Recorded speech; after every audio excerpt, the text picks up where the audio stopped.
আসসালামু আলাইকুম বন্ধু। বন্ধু কেমন আছিস? ওয়ালাইকুম আসসালাম বন্ধু।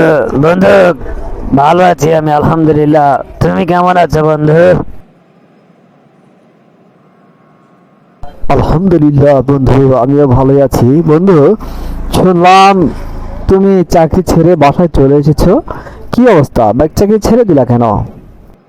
হ্যাঁ বন্ধু, চাকরি ছেড়ে দিলাম। কারণ হচ্ছে চাকরিতে অনেক কষ্ট আর এত টার্গেট দেয়, এই চাকরি আমি করতে পারি না। টার্গেট কোনোবারে পূরণ হয় না, বারবার আমার বেতন থেকে টাকা কেটে নেয়। সারা বছর আমি বোকার মতো শুধু খেটেই যাই, মাস শেষে সব টাকা ওরাই কেটে নেয়। ওই চাকরি করে আমি কি করব বলো বন্ধু, তাই চলে আসলাম। তাহলে বন্ধু, এখন বাসায় এসে কি করবা? কিছু ভাবছো? কি করবা, কি কাজকর্ম করবা? হ্যাঁ বন্ধু, চিন্তা ভাবনা করেছি। আমি চিন্তা করেছি এই এখানে আমাদের বাজারের উপরেই একটা চায়ের দোকান করব। এখানে কিছু পুরি থাকবে, ডাল সম্বরা থাকবে, এই সেই ভালো কিছু একটা বার্গার, ভাঙচুর, এই সব মিলে এগুলোই রাখবো ভাবছি বন্ধু, এগুলা করব।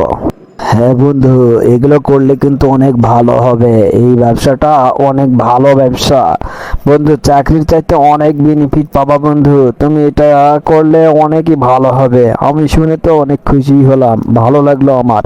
করো বন্ধু, এটাই করো।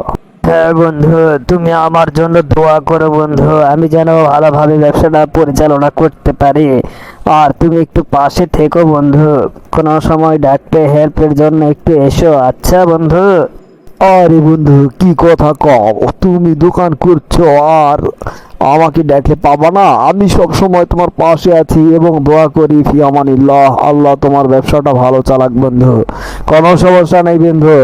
যত তাড়াতাড়ি পারো তুমি এখানে দোকানটা স্টার্ট করে দাও, কারণ এই আশেপাশে এরকম পুরি সিঙ্গারা পাওয়া ভালো যায়, বার্গার পাওয়া যায়, এরকম দোকান তেমন নেই। আর তুমি তো আর একটা আইটেম বাড়তি করছো, যে ভাঙচুরটা।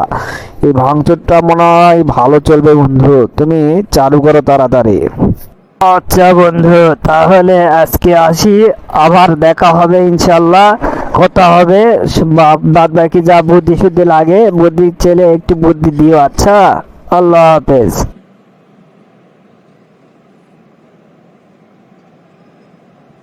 আল্লাহ হাফেজ বন্ধু, ভালো থাকো। আবার দেখা হবে ইনশাল্লাহ।